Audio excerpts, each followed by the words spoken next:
Artista versus abogado. Kim Chiu, hindi nagpatinag. Binanatan si Rodante Marcoleta.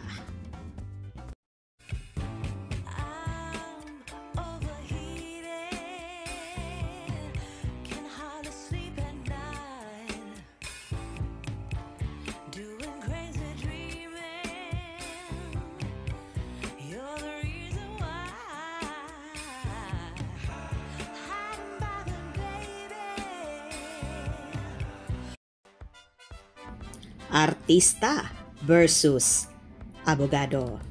Binatikos ng aktres na si Kim Chiu, si Senador Rodante Marcoleta sa isang post sa social media kung saan inilarawan niya ang mambabatas na laging galit at laging naghahanap ng away. Binalikan din ng aktres ang naging papel ni Marcoleta sa pagpapasara ng ABS-CBN. Ayon pa sa post ni Kim sa kanyang ex, dating Twitter account, noong September 23, he is always angry, always picking a fight. This is the same way he went all out pushing for ABS-CBN's shutdown.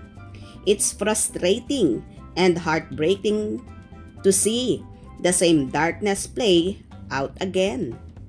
Binura ni Kim ang naturang post makalipas ang ilang oras, ngunit kumalat na ang mga screenshots nito sa social media. Dagdag pa ni Kim sa kanyang deleted post, as a citizen, I can only hope and pray by the grace of God that this time accountability wins. Let the guilty face justice. Enough lies, enough abuse. It's time for the darkness to end. Hindi pa nagbigay ng pahayag ang aktres hinggil sa dahilan ng pagbura ng kanyang post, ngunit umani na ito ng iba't ibang reaksyon mula sa publiko. Hindi na rin nakapagtimpi pa ang aktres dahil sa matinding sama ng loob at hinanakit na isa nga ang lawyer na si Marcoleta sa nag-push na mawala ng franchise ang Kapamilya Network na naging dahilan kung bakit maraming tao ang nawala ng trabaho. Lalong higit ang mga maliliit na umaasa lang sa franchise at trabaho sa ABS-CBN. Well, hindi lang naman siguro si Kimi ang naghihimutok sa ginawa ni Marcoleta dahil marami rin mga taga-showbiz industry ang nanggagalaiti at nanggigigil kung kaya marami ang nawala ng hanap buhay sa kabila ng pagtanggal nila ng prangkisa sa naturang network.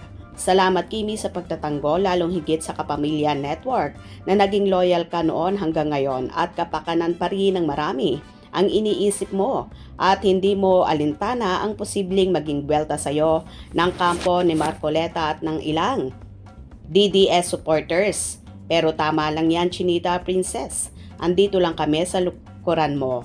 At thank you sa palagi ang pag-iingay at pagtatanggol, lalong higit sa mga maliliit na mamamayan. Mabuhay ka Kimi, and God bless you always. Hope you enjoyed. Please subscribe for more info.